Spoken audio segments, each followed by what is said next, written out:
Hi everyone, number one Marmaduke fan here, and finally, I actually have an actual shoujo versus shonen. So we're looking at volume one of Love Com by Aya Nakahara, and volume two of the case study of Vanitas by Jun Mochizuki.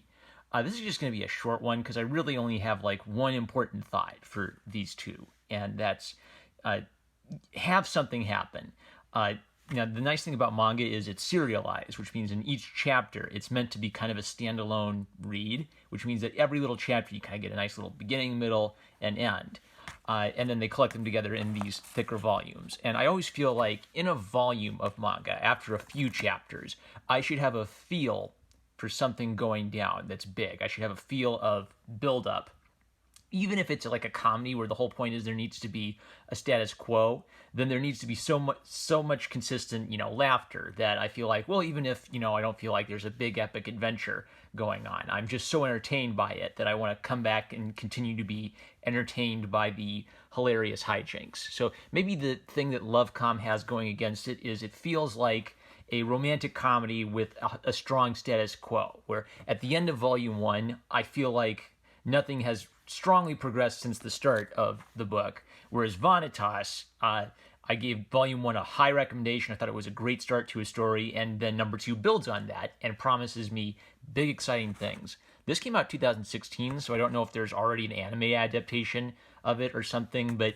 reading Vanitas volume two, I kind of you start to feel like, oh, this is a classic unfolding. And sometimes you get to the end and you say, oh, well, it didn't turn out to be a classic, but it's almost just as exciting to read something new that's this good and wonder where is it going to go? Like the dust has settled on some of the older books. So all I'll say about number two is it continues everything I liked about number one, but then does some exciting things. So it's still got that kind of cool Sherlock Holmes, Dr. Watson vibe to it, the beautiful Victorian detail, the fight sequences that are really energetic and kind of understandable logically, and then delivers a couple neat plot twisty things that I just think you're really going to dig it. It has all the good stuff of a generic action anime with like a really cool Victorian vibe, and what's the last thing I'm looking for?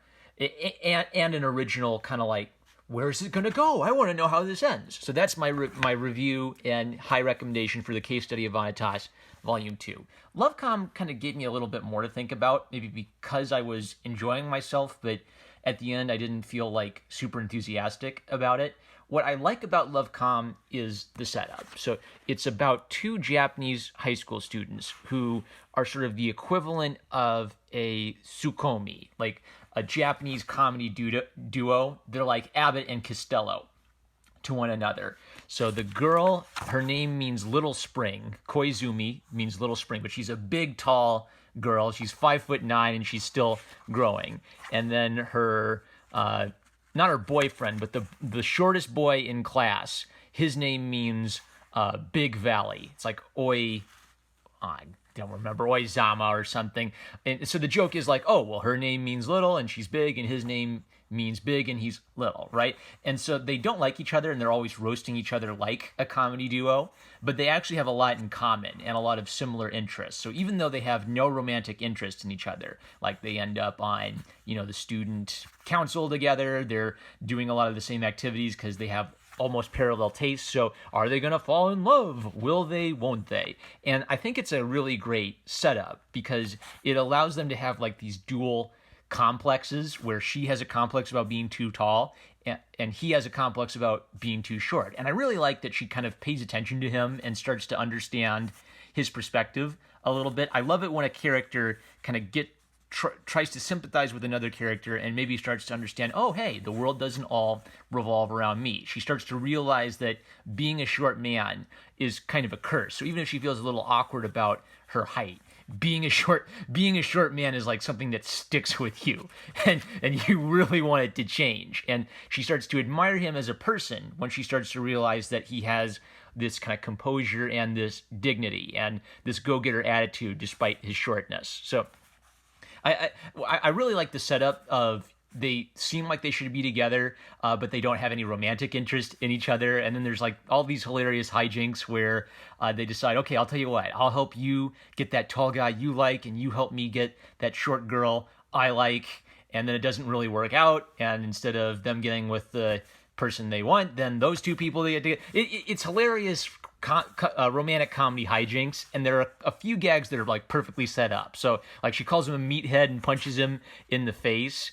And I'll spoil this one gag because it's a great illustration. And then the reason she's doing that is she's trying to like encourage him not to get down on himself and bag on himself because he's so short.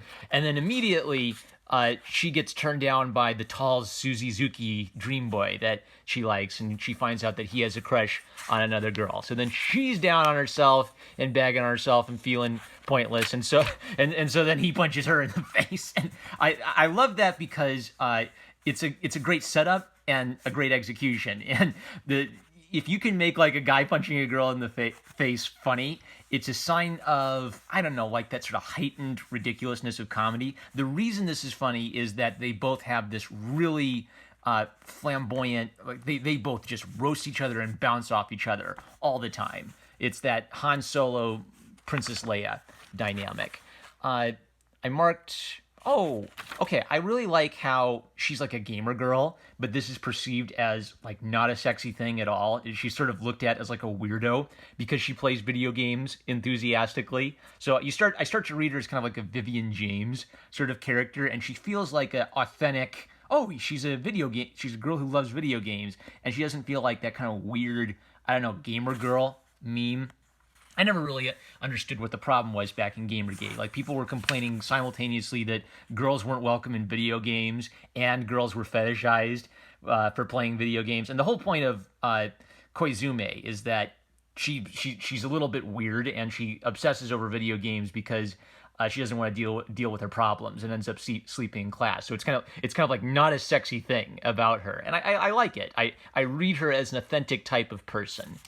Aya Nakahara has an okay style, solid style. I don't think the profiles...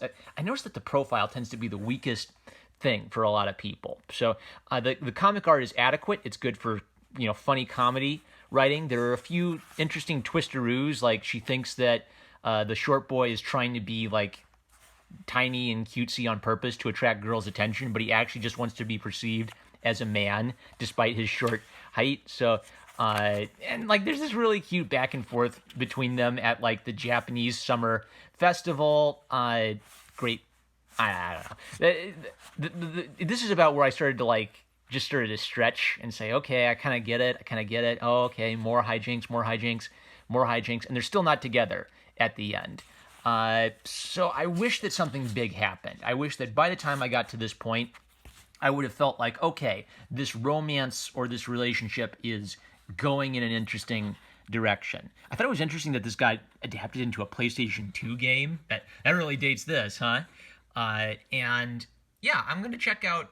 I think I enjoyed it enough to go to Volume 2. Like even though I was kind of stretching a bit, waiting for something big to happen, I still laughed and enjoyed myself enough that I will look for Volume 2 at the library. So even though I will continue to be reading Lovecom,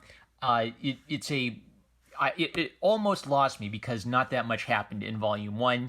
Case Study of Vanitas delivers big moments and surprises and new things in each volume. So I have a feeling this is going to be coming like a classic in a few years and start to gain a cult following as more and more people discover the Case Study of Vanitas. With that, I'm #1 Marmaduke fan. I love you guys, and I'll catch you later.